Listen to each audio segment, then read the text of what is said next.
OMG, aku bakal flexing habis ini. Yes. Hai girls, kalian tahu gak sih? Kenapa tuh, Mel? Jangan senyum-senyum doang, cerita dong. Kalian janji ya, kalian gak bakal iri sama aku. Cerita dong apa? Jangan senyum-senyum mulu.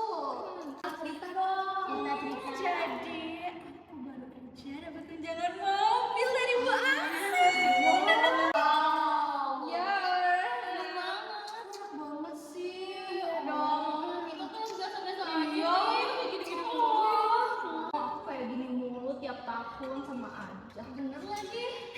Iya kan, enak banget jadi aku.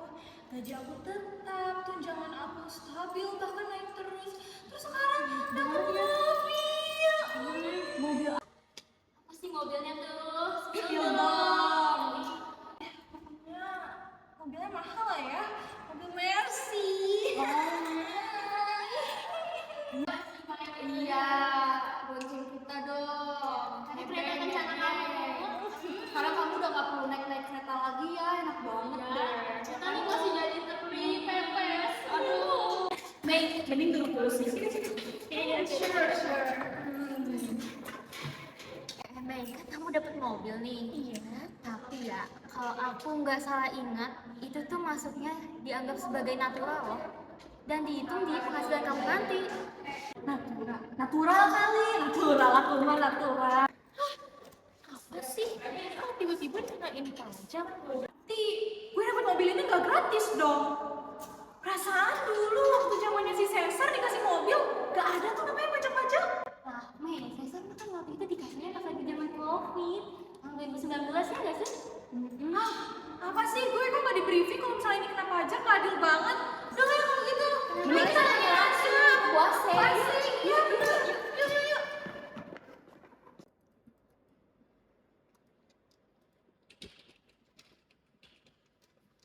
Aduh.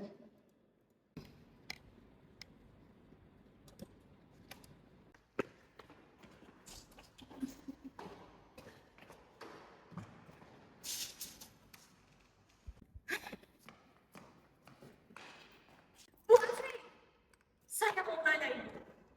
Kenapa ini saya dapat tunjangan mobil, katanya gak cuma-cuma nih Bu. Ini katanya kena pajak natural. Natural, natural bu. Iya, kenapa kayak gitu? Kan waktu dulu si Cesar dapat mobil sama kayak saya nggak dikenain pajak, itu kenapa kayak gitu? Nggak adil itu Bu buat saya Bu. Saya butuh klarifikasi Bu. Emang Cesar itu dapatnya kapan? Tahun ini juga? Sama emangnya? Ya kan nggak beda jauh Bu, dia dapat 2019. Emang kamu pas kuliah nggak diajarin ya? Saya mah nggak tanya lagi. Saya kira kamu udah paham. Bu, kan si Cesar dapetnya baru 2019 Bu. Itu baru berapa tahun Bu? 20, berarti 22, 23, 24, 25, 26. Baru kemarin Bu. Emangnya kamu belum baca? Saya tuh lagi pusing juga ya sama ini kantor. Ini ada lagi karyawan kayak begini, nanya-nanya begini. Udah deh, kita bahas di luar aja deh sambil makan. Saya juga udah pusing banget ini beginian mah.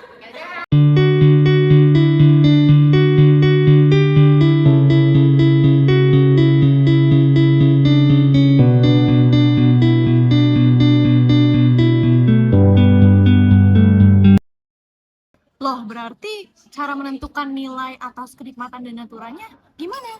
Kan dia bentuknya tunai. Natural, namanya natural, natural dan kenikmatan. Nah jadi natural dan kenikmatan ini tuh fasilitas yang diberikan dari pemberi kerja, berarti kayak perusahaan kita gitu. Nah nanti diberikan ke siapa? Itu tuh karyawannya, kayak kamu, kayak Guna, kayak Abel, nah itu karyawannya, pekerjaannya gitu. Bentuknya tuh macam-macam banget. Biasanya kalau yang paling sering kita lihat di jalan tuh mobil dinas, atau kalau kamu pernah lihat rumah dinas, atau bisa juga kayak HP atau laptop. Pokoknya biasanya yang memang kita sering temuin lah di kehidupan sehari-hari. Nah, itu natural dan kenikmatan. Jadi mobil saya itu masuk natural atau kenikmatan? Nah, mobil kamu masukkan natural itu. Terus kalau kalau kayak gitu cara penghitungan pajaknya gimana tuh? Jadi gini, sebelumnya itu sebelum UU HPP atau UU 7 tahun 2021 itu sistematisnya gini.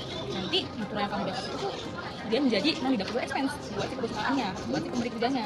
Jadi dia akan dikenakan pajaknya ya di level perusahaan. Bagi kamu, bagi karyawannya, itu dia menjadi taxable income. Enak dong kamu. Tapi setelah tahun 2021, setelah UU HPP ini dilakukan, diberikanlah kebijakan baru. Jadinya uang yang tadi kamu terima itu akan istilahnya ditambahkan lah dalam penghasilan kamu. Jadi dia bisa menjadi deductible expense ke perusahaan sekarang, kembalikannya dulu. Dan akhirnya sekarang juga jadi taxable income buat kamu sebagai karyawan. Itu bedanya. Gimana? Jadi kalau gitu Cesar dia nggak bayar pajak karena dia peraturan itu berdasarkan UU HPP Bu ya? Karena Cesar udah lama banget, itu 2000 berapa dia dapat. Kamu kan baru tahun ini. Nah Bu, nanti kalau gitu nanti pajak yang kena atas aturan yang saya terima itu itu gimana Bu? Nah, kamu belum ngerti ya berarti ya? Oke, berdasarkan penghasilan yang didapatkan, maka kita akan menghitung berapa sih PPh 21 yang dibayarkan tiap bulannya berdasarkan perhitungan TER. Oke, seperti yang kita ketahui, Mei sendiri itu masuk dalam status PTKP, TK atau tidak kawin sehingga ia masuk dalam kategori A.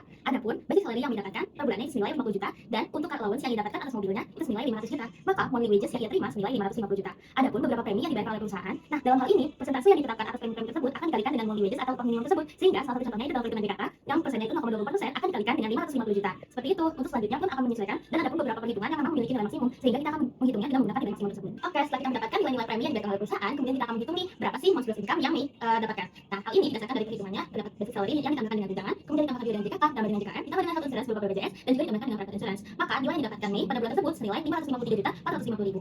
Oke, kita udah dapat nih berapa monthly gross income dari Mei sendiri. Selanjutnya kita akan menentukan tarif TER yang didapatkan dari gross income tersebut. Kita dapatkan ternyata dia masuk dalam 31%. Hal ini berdasarkan dari peraturan pemerintah nomor 58 tahun 2023. Sehingga PPh 21 Mei yang terutang tiap bulannya berdasarkan perhitungan sendiri itu senilai 29.575.000. Berarti perhitungan Cesar tuh. Oke, selanjutnya kita akan hitung berapa sih PPh 21 yang terutang tiap bulannya dan dibayarkan oleh Cesar. Bagaimana kita ketahui, Cesar sendiri menerima natura sebelum diterapkannya UU HPP dan sebelum diterapkannya TER bulanan. Sehingga dalam perhitungan ini kita akan menghitungnya dengan menggunakan PPh pasal 17. Adapun basic salary yang Cesar terima tiap bulannya itu senilai 30 juta, sehingga per tahunnya itu senilai 360 juta. Maka dapat dihasilkan total income annual-nya senilai 340 juta.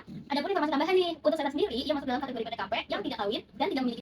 Kemudian kita akan membahas terkait premi yang dibayarkan oleh perusahaan berupa JKK, JKM, health insurance, kemudian ada JHT, JP, dan private insurance. Nah, nilai-nilai ini ditentukan nih persentasenya, kemudian dihitungnya berdasarkan atau dasar perhitungannya dikalikan dengan 360 juta atau total income annual yang diperoleh oleh Cesar. Oke teman-teman, setelah kita dapat nih angka premi yang dibayarkan oleh perusahaan, kemudian kita akan menghitung berapa sih total annual gross income yang didapatkan oleh Cesar. Nah, hal ini tuh dihitungnya dari apa aja ya? Yang pertama ada basic salary, kemudian ditambahkan dengan JKK, JKM, health insurance, BPJS, dan private insurance. Maka nilai yang diperoleh total keseluruhannya yaitu senilai 367.704.000. Oke, setelah kita mendapatkan total gross income, kita akan menghitung nih berapa yang menjadi kurang dari penghasilan tersebut atau disebut dengan deduction. Yang pertama ada employee expense atau biaya jabatan. Nah, hal ini akan dihitung 5% dikalikan dengan penghasilan bruto. Kemudian yang kedua ada JHT ditetapkan 2% dan yang ketiga ada JP 1% yang dalam hal ini akan menggunakan nilai Rp89.320. Sebagai tambahan, untuk biaya jabatan sendiri memiliki nilai maksimalnya itu Rp500.000 per bulan sehingga kita akan mengalikannya untuk per tahunnya dikalikan dengan jumlah bulan 12. Kemudian untuk JHT kita kalikan 360 juta dikalikan dengan 2% dan untuk JP kita cukup kalikan 12 dengan Rp89.397. Setelah dikalkulasi, maka total deduction yang diperoleh yaitu senilai Rp14.272.764. Oke, setelah kita dapatkan total annual gross income dan juga total deduction, maka kita akan memperoleh total penghasilan bersih. Jika kita ingin menghitungnya, kita cukup kurangkan total gross income yaitu Rp367.704 dikurangkan dengan total deduction yaitu Rp14.272.764. Maka dihasilkan penghasilan netonya yaitu Rp353.431.236. Oke, selanjutnya kita akan menghitung berapa PKP-nya. Sebelum itu kita harus mengetahui dulu PTKP dari Cesar. Cesar sendiri memiliki PTKP atau tanggungan atas dirinya sendiri sehingga dikenakan 54 juta. Maka untuk PKP-nya cukup kita kurangkan dari penghasilan neto yaitu Rp353.431.236 dikurangkan dengan 54 juta. Maka diperoleh nilai PKP yaitu senilai Rp299.431.236. Nah, selanjutnya kita perlu untuk membulatkan nilai PKP tersebut sehingga diperoleh nilainya yaitu Rp299.431. Oke, setelah kita mendapatkan PKP ronda, maka kita akan menghitung nih berapa PPh 21 yang terutang. Setelah kita lihat dari nilai tersebut ternyata masuk ke dalam tarif 25%. Maka PPh 21 terutang perhitungannya adalah sebagai berikut. Yang pertama, pada bracket pertama 5% dikalikan dengan 60 juta, maka totalnya adalah 3 juta. Pada bracket kedua yaitu 190 juta dikalikan dengan 15%, maka nilainya adalah 28.500. Pada bracket ketiga yaitu 25% dikalikan dengan Rp49.431, maka dihasilkan Rp12.357.750. Maka total PPh 21 terutang dalam 1 tahun yaitu senilai Rp43.857.750. Setelah kita mendapatkan PPh 21 yang terutang dalam 1 tahun, maka kita perlu hitung nih berapa PPh 21 yang terutang dalam 1 bulan. Maka dari total tersebut kita bagi dengan 12, maka dihasilkan yaitu Rp3.654.812. Nah, jadi kalau natura itu didasarkan pada nilai pasar, sedangkan kalau kenikmatan itu didasarkan pada biaya yang seharusnya atau sebenarnya dikeluarkan oleh pemberi pekerja. Kalau untuk makan siang yang selalu kita dapetin dari kantor, kena pajak juga. Termasuk ini. Nah, makan-makan barusan itu kena pajak nggak ya? Jawabannya enggak. Catat ya teman-teman, peraturannya itu ada di PMK nomor 66 tahun 2023. Ini merupakan turunan dari harmonisasi peraturan perpajakan. Di sini diatur bahwa kalau makanan atau kenikmatan dari pemberi kerja itu dikecualikan dari objek PPh. Nah, tapi ada syaratnya nih, khusus makan yang di luar kantor atau di restoran ada diatur pada pasal 5 PMK. Ini masih batasan 2 juta per bulan untuk tiap pegawai. Selama total makan-makannya itu tidak melebihi 2 juta, itu tidak dipotong pajak ya teman-teman. Tapi bagaimana kalau lebih dari 2 juta? Nah, selisihnya itu akan dipotong pajak.